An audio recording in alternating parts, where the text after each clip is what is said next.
if you've ever watched one of my TBR videos, then you'll be very familiar with this jar here. I always start with this jar, and it's the jar where I put some of your recommendations. So I've got a book recommendation form in the description box down below, and I've also take recommendations in any comments either on Instagram or on YouTube as well. If you recommend a book to me, I'll check it out. If I haven't read it before and it looks interesting to me, then I'll pop it onto a bit of paper, turn it into a star and put it into this jar for a chance to be pulled out in the following month's TBR video. And so far in 2025, I've been pulling out 2 every single month. So today's video is where I look back over the last 6 months. It's actually from December through to May, and I tell you which books I've pulled from the jar, who recommended them, and also to tell you what I thought about them. So if you've watched any of my wrap-up videos, then each month I do obviously wrap up the books that I read, but I thought it would be nice to put all of these into one video for you, so that's what I'm going to do today. We're going to actually start with a brilliant book, and we're going to go all the way back to December 2024, and the first book that I pulled from the jar, which was one of your recommendations, was Kingdom Fall by A. Zavarelli, and this is a mafia romance and part of the Underworld Kings series, which is a compilation of different mafia romances written by different authors.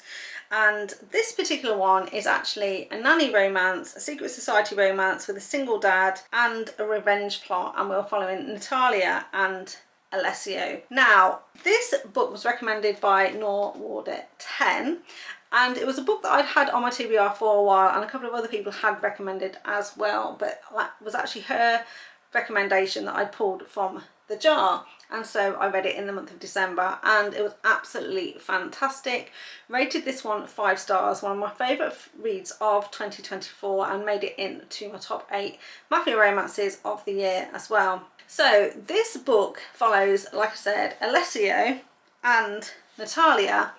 Alessio is kind of part of the mafia. He's kind of a resident torturer. He is really good at getting information out of people, and we also learned that he is part of a secret society as well. Now, he is a single father, and he's looking for a new nanny for his son, and so he's been interviewing people to be his nanny. And of course, this is a very rigorous interview process, because anyone he invites into his home, it's going to be a living nanny, is obviously going to be privy to potentially a lot of secret information, and he needs to make sure that therefore they're very trustworthy, the right kind of person, will get on really well with his son, but also potentially be disposable as well, right? Because if he needs to, he's going to have to eliminate them from the situation.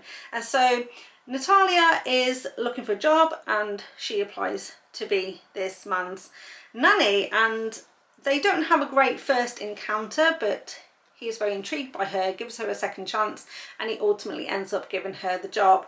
And so then what follows is a close proximity romance, because they're now living in the same house together, and of course she is getting to know his son really well, and they are getting closer together. But Alessio is not a good man. A lot has been going on in his past. He harbours quite a lot of secrets, and he's very reluctant to let her in or anyone close to him. And we do find out quite a lot about him as a very complex character. And also, Natalia isn't as innocent as she seems either. She's also keeping quite a few secrets, and it's no accident that she is there as a nanny in his home. And of course, as they get closer together, they start to actually develop a relationship and feelings for each other.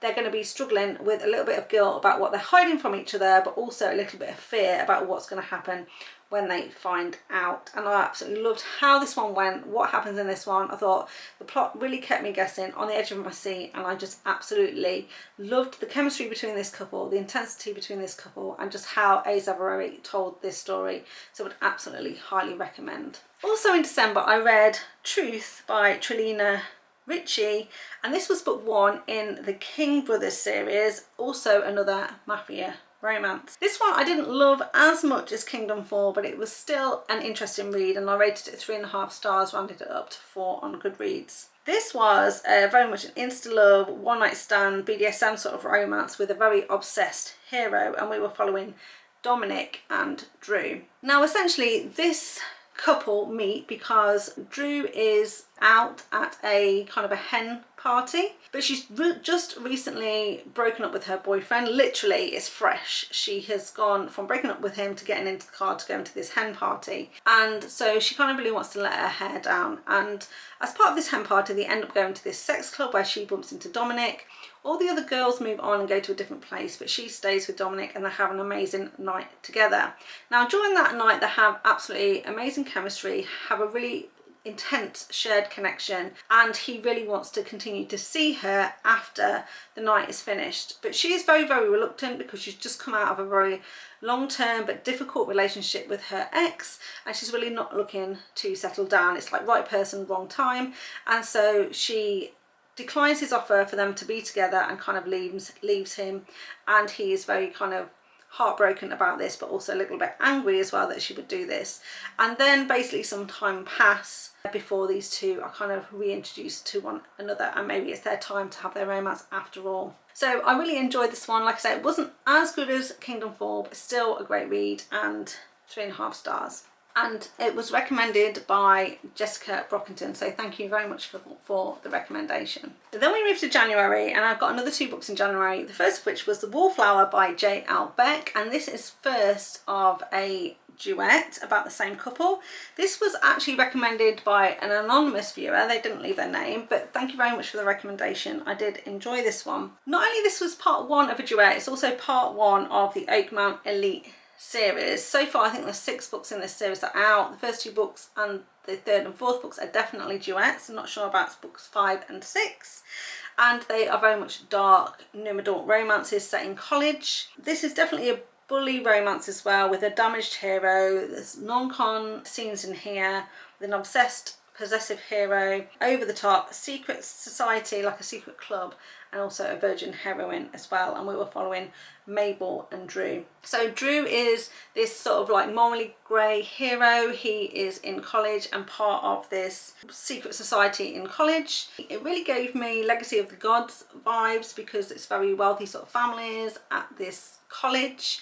They're in the secret society, and similar to Legacy of the Gods, there's this kind of hunt. So each year they kind of organise a hunt. It's really for the initiates, but also they invite a load of girls, and the kind of premise of the hunt is that there is a cabin some kilometres away from the starting point, and the first person to get to this cabin can win $25,000. And of course the people in the club will chase you down, kind of all's fair, there's kind of no rules, and they've got to stop you from getting to this cabin.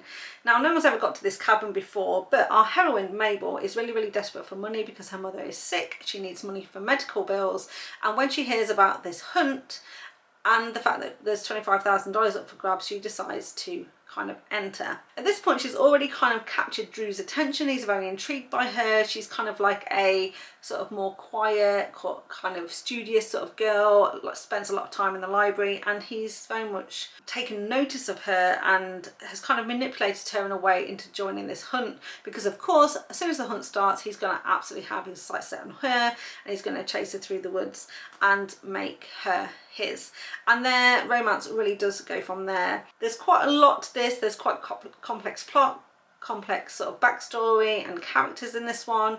Of course, because it is part 1 of a duet, it also does end on a cliffhanger, so I was compelled to go on to read the second book in the duet. Really enjoyed that one as well. Overall rated this one 4 stars. Then I picked up Reasonable Doubt by Whitney G, and this was recommended by Aisha856, so thank you so much for the recommendation. This was actually 3 novella length stories in one, so it's now part of a bind up. You can just read it as Reasonable Doubt as part of a bind up, but each kind of part then does end on a cliffhanger, does really compel you to read the next one. So I can imagine if you read it when it actually did come out, you'd be really compelled to keep going in this series for sure. This is actually a contemporary romance set in New York. It's an age gap between a lawyer and a student who is studying both ballet and law. She ends up becoming his intern in his law office, so this becomes a workplace romance as well, but it's very much friends to lovers, hidden identity, because they are pen pals and they don't know each other's identity. And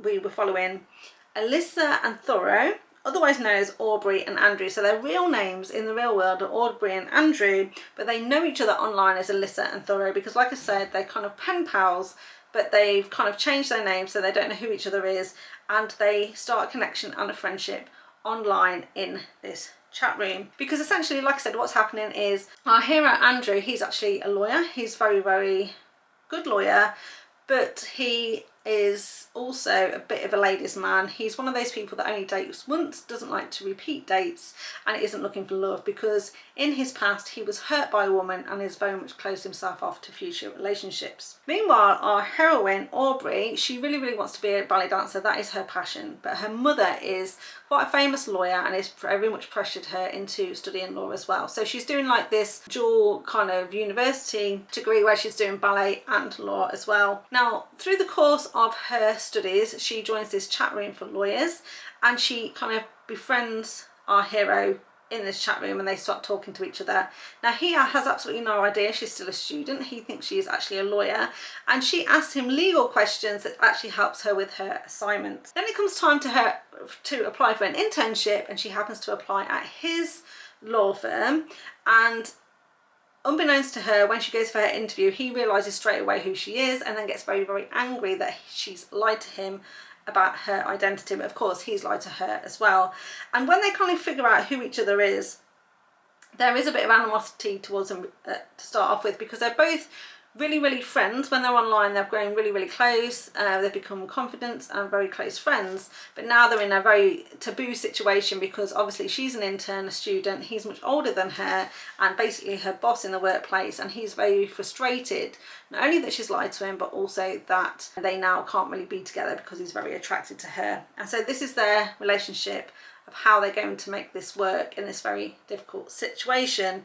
And there's lots of other things going on as well to do with her family and his backstory as well. Overall, I really like this one. I rated it 4 stars. Okay, so we move on to February, and the first book I picked up in February was Long Live the King by Khai Hara, and this one was recommended by Vanessa5641. Now, I really, really enjoyed this one and rated this one 4 stars. It's book 1 in the Royal Crown Academy. This is another dark romance, but it's also another new adult romance. It's set in high school, but in Switzerland, and we were following Rogue and Bellamy. Rogue comes from a very wealthy family. In fact, his family are the founders of the school that they're at, so he kind of thinks he very much owns and rules the school. So when a new girl turns up, Bellamy, and she doesn't toe the line on day one, then he becomes very, very angry and decides to take it upon himself to be her bully for the foreseeable future. Now, Bellamy herself is from the US, and she's come to Switzerland to study, and it's an amazing opportunity for her because she comes from a poorer family. Her mum is a single mum and struggling to make ends meet, and so her future rests on her ability to do well in this particular school, and then she can go to a really good college and get the job that she wants, so that she can take care of her mum basically and buy her a house and make sure that she's taken care of. So this is what she really wants, and this is where her focus is. So she's very focused on her studies. But of course, as soon as she arrives in this kind of boarding school in Switzerland that she's just won a scholarship to, she bumps into Bellamy. She's actually coming out of a coffee shop and she spills like a milkshake all over him, and he doesn't take too kindly to this, and like I say, he then starts to bully her, really wants her to leave the school, doesn't want her around. And then there comes a situation where he actually kind of frames her for something, and she ends up having to go to detention. And then, because he obviously owns the school and he owns the principal, he kind of does her a deal and says, I'll make sure this is taken off your record, you won't be penalised for it, but you will be my beck and call girl for the next 6 weeks, and you'll do everything I say. And she very, very reluctantly agrees to this, and of course, over the course of the next 6 weeks, they're going to get to know each other a little bit more, and that relationship is going to go from there. The second book I read in February was Crossing the Lines by S.J. Hooks. This was recommended by Christine Eni Ally 5008, so thank you very much for the recommendation. I really did enjoy this one as well, and ended up rating this one 4.5 stars and rounding up to 5 on Goodreads. It was a really interesting read. I would say it's an erotic romance. It's an age gap. It's definitely BDSM elements to this one, with caretaking, close proximity, a very much a damaged hero, and a sex deal.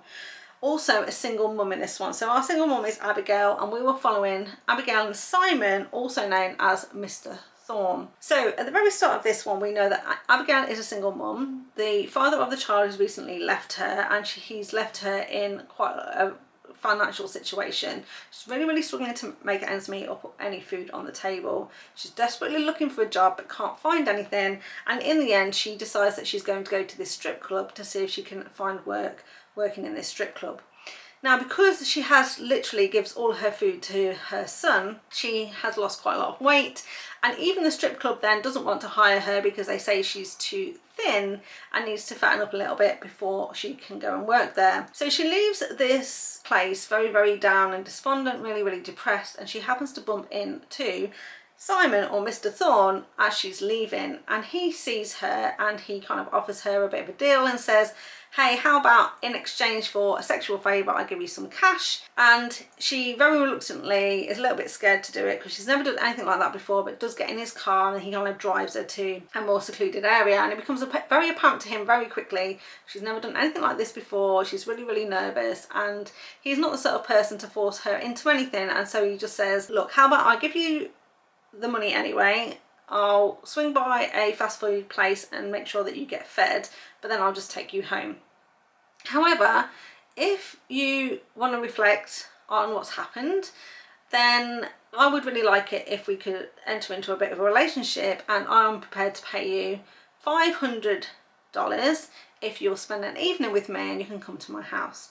So she reflects on it and she agrees to do that. He seems like a nice kind of guy, she seems to trust him, and she decides to enter into this relationship with him, and it becomes this relationship where once a week she'll go to his house, and he is very much into kind of a dom sub sort of situation where he likes his woman to dress up as a 1950s housewife, cook him his meal, bake him a cake, and then at the end of the evening he'll have his way with her. And so this is the start of their relationship, and of course at first they know nothing else about each other. He doesn't know that she's a single mum or anything, but over the course of the weeks they get closer, they become more dependent on one another, and they get an opportunity to make this position more permanent and for her to move in with him.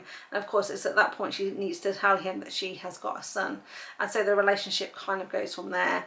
I found it really interesting. I absolutely love the dynamic between these two, and we really kind of like get deep into what is happening with Mr. Thorne, why he is the way he is, and slowly but surely over time she is able to help him heal, and they're able to have a relationship together. So really enjoyed this one, would definitely recommend. So now we're on to March's books, and the first one I read in March was Resurrection by Siobhan Davis, and this one was recommended by Loves Metallica 08.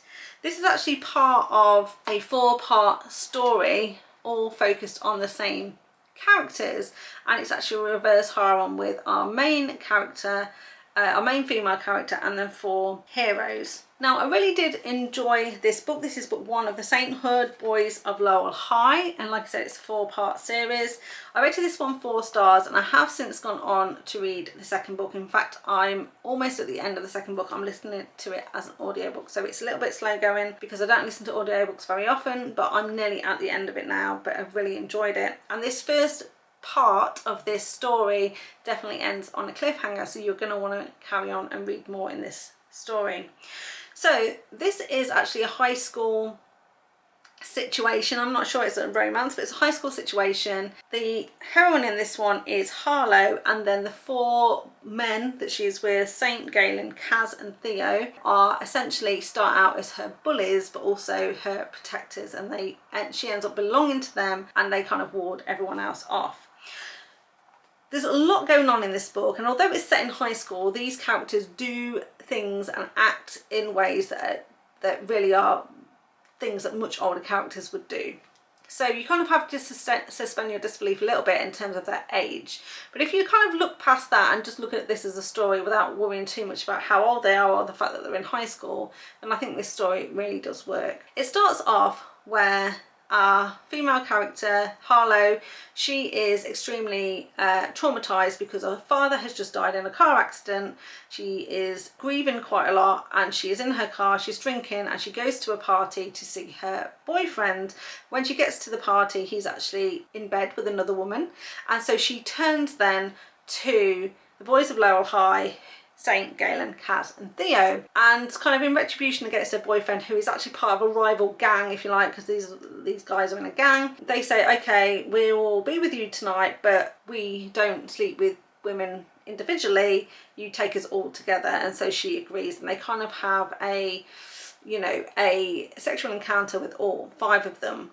Now, unbeknownst to her, this is actually recorded, and the following day the video is leaked, and now it's all over school that she has slept with these guys in one situation. But they have actually leaked the video themselves. They've done it to kind of torture her, torment her, bully her, but she's already grieving, she's already lost so much. We find out much more about this character and what she's been through in the past, and actually this is not going to faze her at all. But they determine that they are going to then make her theirs and make sure that no one else can touch her. What we also find out is that her dad kind of knew Saint's father.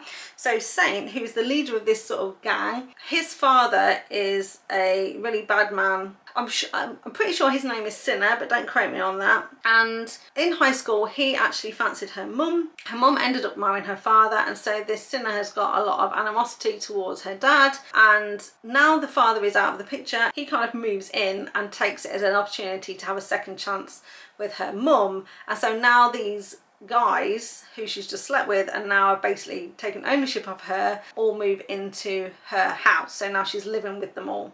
And so what follows from there is we start to unravel like what gang they're in, what is going on around town, what her involvement is, and also, you know, how her father was involved as well. And there's a lot going on in this story. Like I said, there's a lot going on for kids their age, and so you just definitely have to suspend your disbelief about that. But once you do, I think it's a really good story. And like I said, the first book ends on a cliffhanger, and I've been very intrigued to carry on reading it. And like I said, I've started it as an audiobook, and I will continue to do that because you can buy all 4 as a bind up as 1 credit on Audible. So that's what I did. So I'll be working my way through the rest of that series very soon. The second one I read in March was Blood of My Monster by Rina Kent, and this was recommended by Nikki J3062. I really did enjoy Blood of My Monster. I rated it 4 stars, but it wasn't the best Rina Kent I've ever read. However, this is actually part of a trilogy, so 3 books about the same couple, and so obviously book 1 also ends on a cliffhanger. I was very compelled to read book 2 and 3 as a result, and I did. I went on to finish all 3 in that particular series, so would definitely recommend. This is a dark mafia romance between Kirill and Sasha. It's a Russian mafia romance as well, and so this book starts where Kirill is in the Russian military and he heads up like a special forces team. Sasha, on the other hand, is also in the army because her family was brutally murdered by somebody. She doesn't know who, but she knows that there's connection to the person in the military, and she decides she's going to infiltrate the military to figure out exactly what happened to her family.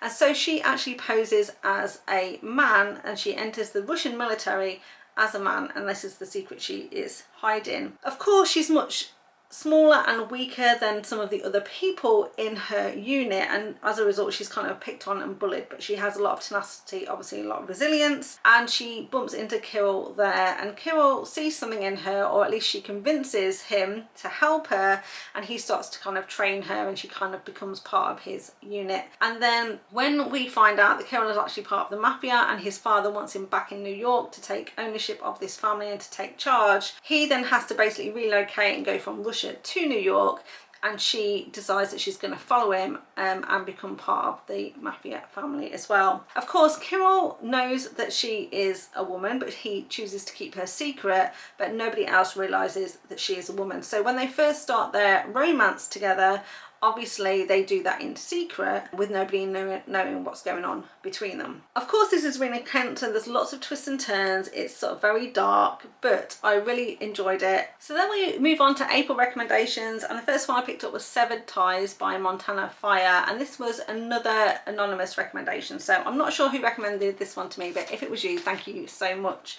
I really enjoyed this one, and I really like the writing style, so I have gone on to read more books by this author.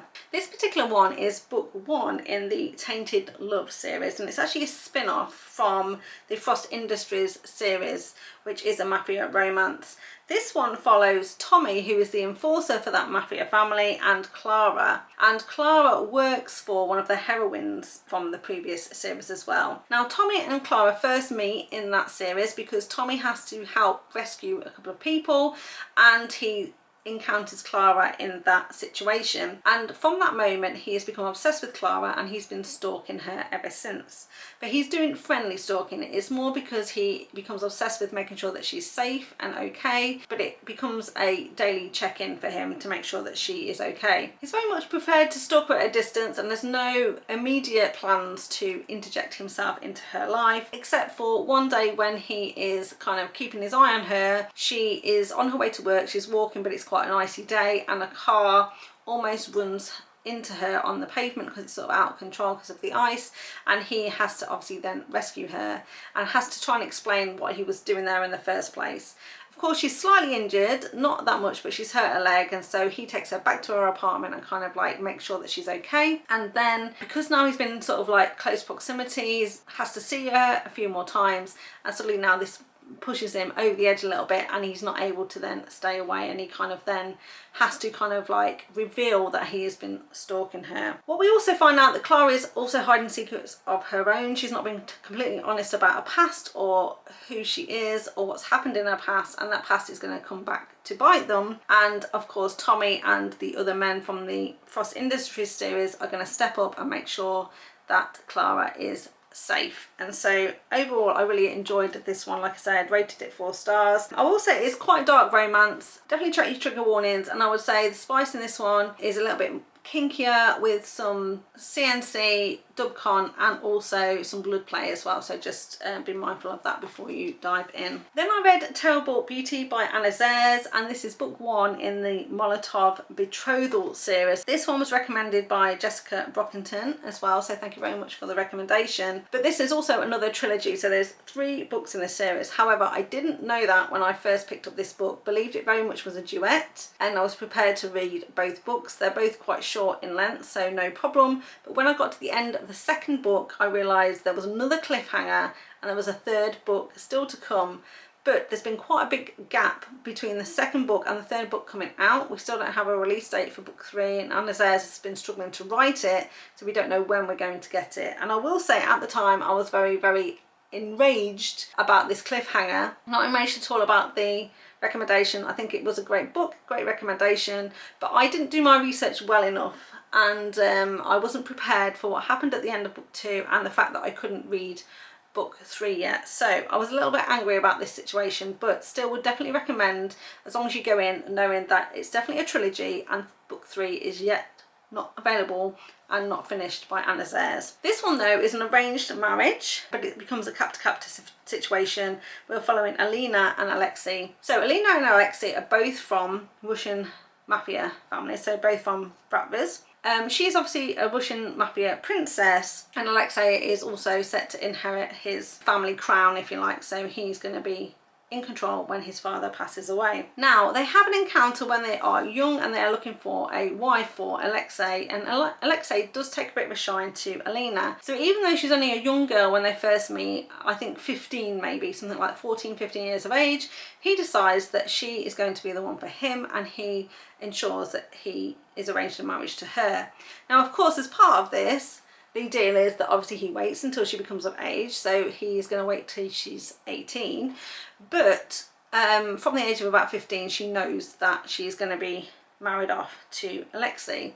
Now, she's not too happy about this because she's actually quite scared of him. She doesn't really want to marry him and she wants to have her own choice, but she knows that she doesn't have a choice in this matter. However, before she gets to the age of 18, her parents end up dying and her brother takes over the family, and as a result the brother wants to tear up the marriage contract and say, actually, I don't want my sister to be arranged in marriage to you. The contract is null and void. It was one that you made with my father. My father has now passed away, so it's now my decision and my sister is not marrying you. And Alexei is very outraged by this and decides that he's going to take her captive for himself and hold her on a boat until she falls in love with him and agrees to marry him. And of course then this becomes a captive situation. This story is told in present day with them on the yacht, and then we see flashbacks to what happened over the previous 4 years in the lead up to the point where she is now on the yacht. And I didn't particularly care for this style of storytelling. However, by the time we finish book 1 and move into book 2 of this trilogy, I was really invested in this couple, and like I said, by the time I got to the end of book 2 and there's this really big cliffhanger which was heart-wrenching to read, I was absolutely livid that there's no book 3 for me to read. So I am actively looking out for an announcement from Zaires as to when this book will be ready, and I hope that is written very soon and we get it at some point this year. So fingers crossed for that. But definitely recommend, and overall I rated this first book in this series 3.5 stars, but the second book I'm pretty sure was 4.5 stars, something like that. Okay, so we've just got 1 month left to go. We've got May. So in May I read 2 books. The first one was The Sexpert by J. Huss and Johnathan McClain, and this one was recommended by Studios Photo. So this was a rom-com style of romance. It was quite fun to read, and it's book 1 in the Tall, Dark and Handsome series. This one is contemporary, billionaire, close proximity, and also a hidden identity, and we're following Eden and Andrew. Now Eden works for in PR for this men's magazine by day, and on the side she's got a bit of a side hustle where she has a YouTube channel and she is the Sexpert. So she basically makes videos giving advice about sex to people who watch her videos. Now she does this in collaboration with her friend, so her and her best friend do this, and she's the person that kind of appears on camera. She never shows her face though, because she doesn't want anyone in her real life to know that she is a Sexpert, so she is only really seen from the chin down. She also hides her voice, so she obviously talks in the video, but she hides her voice using this special app that modifies the voice so people can't actually tell that it's her if they were to know her. Our hero Andrew happens to be the billionaire who developed this app that can modify voices. That is their connection, but also he is best friends with her boss, the man who owns the male magazine. Now how this all comes together is because in the very first sort of chapter they kind of have a meet cute because they are in a traffic jam on the way to work. His offices are a couple of floors below where this magazine are, and she's heading into work as well, and they end up in a traffic jam on this motorway because of a cow giving birth on the motorway. And so they're in this traffic jam for a while. While they're in the traffic jam, he takes a phone call from his friend who is absolutely livid about something he's heard on the radio, and she takes a phone call from her friend because of something that she's just heard on the radio. What's actually happened is that their videos have just gone viral, so they've been picked up by this radio station, someone's seen their videos, and now the Sexpert video channel has gone viral. Meanwhile, the magazine boss is furious because he had an idea for a special feature in his magazine called The Sexpert, and he believes someone's stolen his idea and now it's gone viral on YouTube. So he wants retribution, and he wants to find out who the Sexpert is and basically take them to court for stealing the title of his feature from this magazine. While they are in the traffic jam then, like I say, Andrew's taking the phone call from his best friend and she's taking the phone call from her friend, but his battery is running low on his phone, so he rolls down the window and asks if he can borrow a charging cable for his phone, and that's kind of their meet cute.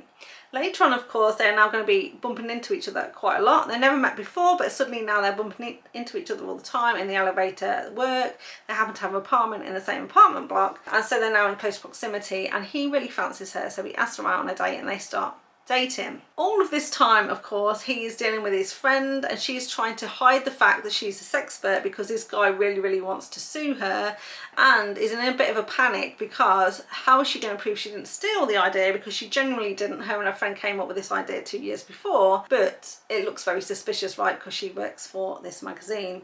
Of course, you can guess what the third act conflict is going to be when he finds out who she is and the best friend finds out who she is as well. But the whole book, like I say, is very rom-commy, it's quite funny and humorous. They get themselves into some silly situations, and overall I really enjoyed this read and gave it 4 stars. Okay, so one more book to go, and that is Absolute Science by Jill Ramsower. This was also recommended by an anonymous viewer. This was the very first Jill Ramsower I've ever read. I really wanted to read some of her books because she does a lot of mafia romances, and this particular one is book 5 in her 5 Families series. Like I said, I've never read anything from her before, so I've never read anything from this series either, and therefore maybe as a result I didn't get as much out of this book as I could have had, because I didn't know any of the other characters. But still, I felt this was pretty isolated to this particular couple, and although it was an Italian mafia romance, it really revolved around a sex club and a sex deal that these two had with each other, and we were following Camilla and Philip. So Camilla is a Mafia princess and she's been through some trauma in her past, and it's made her have specific sexual fantasies and specific kinks that she really wants the opportunity to explore. Therefore, she decides she's going to join this sex club called the Lion's Den. And on her first night there, when she's being shown around by the owner, she happens to run into Philip, and Philip is also in the Mafia, recognises her straight away, and of course she is going to be horrified because she is scared that he is going to tell her father that he's seen her there, because if her father found out, he would be livid obviously, and he'd probably ground her and not let her out again. But Philip is quite cunning because he decides that he's going to make her a deal and say, hey, I won't tell your dad that you are here as long as I am the person that you share this experience with. I'm the person that helps you explore your fantasies. And so Philip kind of agrees to be her dom while she explores her submissive tendencies, and she very begrudgingly enters into this deal, but they do. Now, as a result, you might think this is going to be a spicy read, but in fact it isn't. And I felt that the BDSM element of this story really felt a little bit flat, because I didn't feel like the scenarios that they found themselves in were very deep. They didn't last very long, and they ended up feeling quite vanilla. So it didn't really feel to me that they were exploring any of her kinks. In addition, these two characters spent quite a lot of time apart and not very much time together. So I think this had a really interesting premise. I was really excited to read this one to see where it would go, but like I say, it felt slightly flat for me, although overall I did enjoy it and would definitely read more from this author. I gave it 4 stars. So there we go, that is 12 books that you have recommended to me and I've pulled from my TBR jar. Thank you so much for the recommendations. I really enjoyed those books, and they're definitely stories that I wouldn't necessarily have picked out for myself, but really enjoyed. As always, I'm going to plug my TBR jar, so this is your chance. If you want to recommend a book to me and you want me to review one of your favourites, then please let me know either in the comments box down below or complete my book recommendation form, the link to which is also in the description box down below as well. I'll take a look at those. If it's a book I haven't read before and takes my fancy, then I'll definitely add it to my jar for a chance to be pulled out next time. And you could be part then of a future TBR video, a monthly wrap-up video, and ultimately another roundup video just like this that I'll be doing again at the end of the year. So thank you so much for watching. If you enjoyed it, please give me a thumbs up. Remember to subscribe to the channel if you want to see more content from me, and all that's left for me to do is thank you so much for watching, and I'll see you next time. Bye. This is a standalone, and SJ Hooks hasn't read this is a standalone, and SJ Hooks actually hasn't read. So what starts out as being a bully romance ultimately turns to a romance. And so far in 2020